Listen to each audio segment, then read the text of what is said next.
I always tell people too, like when you first start, you being your own first client, just running with that story is definitely powerful because you literally did it. You literally lived it. You know what I'm saying? So I definitely love that. So just focusing again on you and your credit. So you had repos, collections. What else? Like what were you dealing with, and how did you actually go about removing them? Just so people get some new tactics. Yeah, so I mean, I had credit cards I literally couldn't pay. You Mm, know, I had a 7,000 something dollar bill with Capital One. I couldn't pay it. I just didn't have any money coming in. That got closed, collections charged off. yeah.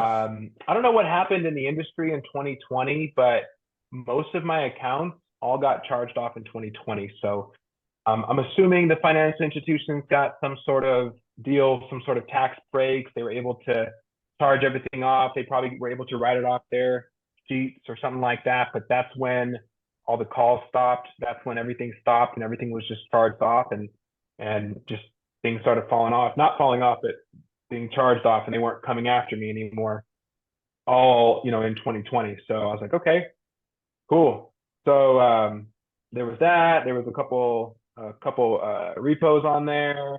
Another line of credit that I had gone into charge off. A couple small credit cards that had gone into charge off. I paid a couple off that were small, like $1,000 cards. I called and negotiated, settlements. Paid those. A back car insurance bill, which didn't hurt your credit. So as far as the repair process, I was because I had also moved like every 2 years. I had all these addresses, which um, can confuse the bureaus. They had on my credit report, they my name was misspelled all over the place. And as you Always. know, that's something that's going to benefit us. Addresses mismatched. So basically, the credit report was dirty. There's all these errors on it, right? So just like with any repair process, we turned off all of my third-party reporting bureaus, LexisNexis, all the rest of them too. We froze all that stuff, let that take place. Didn't need any kind of address change or PO box because that was already happened. There were so many different addresses on there. We filled out our CFVP reports, did my identity theft reports. For Experian, you can literally call in and get hard inquiries removed off of your credit yourself. That's pretty simple. So did that.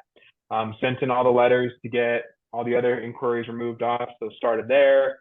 And there's still a couple things that we're working on getting, pulled off, but within the next, 30 to 60 days, second and third rounds have happened.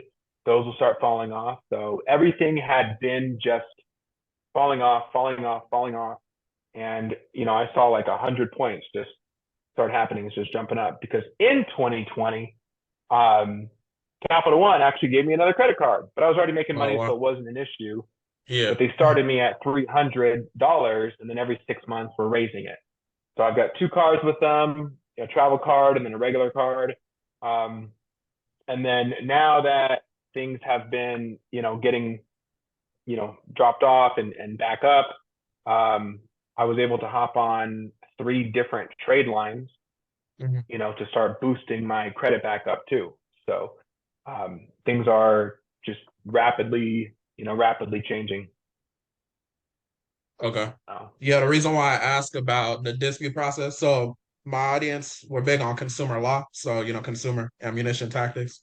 So we're big on, using the laws, FCRA 15 USC 1681B number two, remove that based off of written instructions. Some people use factual disputing. Some people do metro too.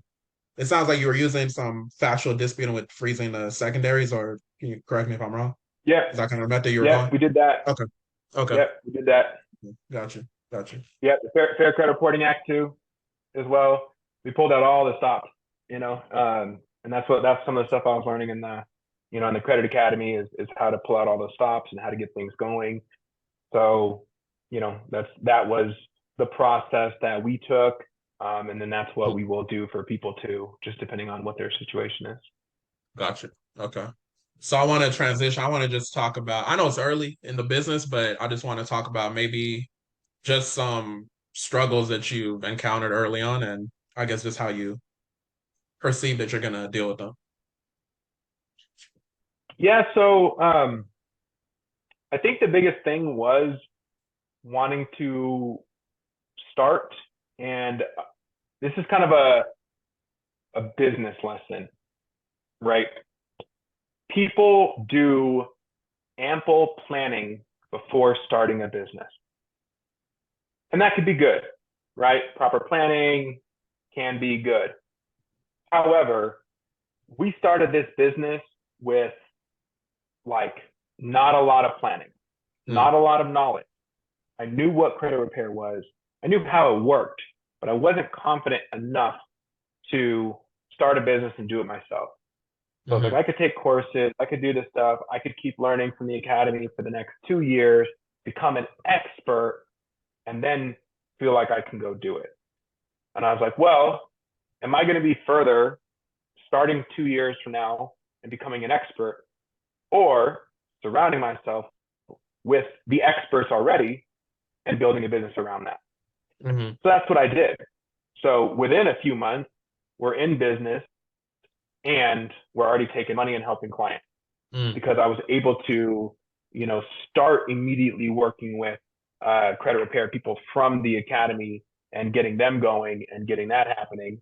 And then, you know, finding the fulfillment team to get that going, finding the front end team to help with our ads, to help with all that stuff, building out the platform, figuring out our pricing. It was more of a fall forward situation than just let's just plan forever. You'll always be further along than the person who spent the next 2 years planning to start. If you just start now, you'll always get a lot further ahead. Yeah, no, definitely. But do you see that as like a struggle? Because I mean, I think it's good to take action quickly because I feel like if you delay it, people fall for, the law of diminishing intent. The longer it takes them to actually do something, they're not going to do it. So are you saying that's kind of, you wish you planned more, or you're good with that you didn't plan as much? I'm glad that I didn't. I'm Oh, glad okay. that I Okay. didn't because yes, yeah. So sorry if I was confusing right there, but don't wait. Don't wait to plan Yeah, and make yeah, all these grand plans and grand plans. Just start, and then figure it out along the way. Do it gotcha. responsibly. Have a coach, have a mentor. I'm a huge believer in that. Definitely. Latch on to people that are doing it and are already winning. Get advice, but fall forward. Definitely. Don't just wait to start. Definitely. Definitely. So no struggles in the business at this point in time, basically, is what. Yeah, of course. I mean, there's, what kind of content do we post? How do we get the Mhm, CRMs to work? How does this stuff work? People still not showing up to appointments. That's, mhm. I think it doesn't really phase me because having been in sales my whole life, like people don't show up for appointments, Yeah, you true. know, Mhm, they'll confirm it, they'll say they're good, and then something will happen. mhm. I had an appointment before this. He was good to go. We were talking, we're confirmed, got a flat tire. We're going to chat after this, but like stuff happens. So, Yeah. people won't show up. People will say it's too much. People will give you the objections, but we understand the law of large numbers and we plan to, attract a lot of clients. If I Mhm. have 10, 15 appointments a day, and a certain number of them don't show up, a certain number of them say no, but just knowing that I had that many, it's not a big deal. If I have one appointment a day and I'm just sitting around all day, like this is going to be good. I can't wait till 2 o'clock, and then something happens. Now you're depressed all day, you know? Yeah. So, yeah, fill up your calendar. Yeah, yeah. Okay, so I mean, it sounds like typical business stuff people should be aware of, and I think you have an advantage in a sense because you ran businesses before, so you kind of already understand like these are things that happen within business versus someone that's they're just starting a credit repair business and they never ran a business before. So I think that's good for anyone listening. Just understand people won't show up. That's just how things go. The law of large numbers, like you said.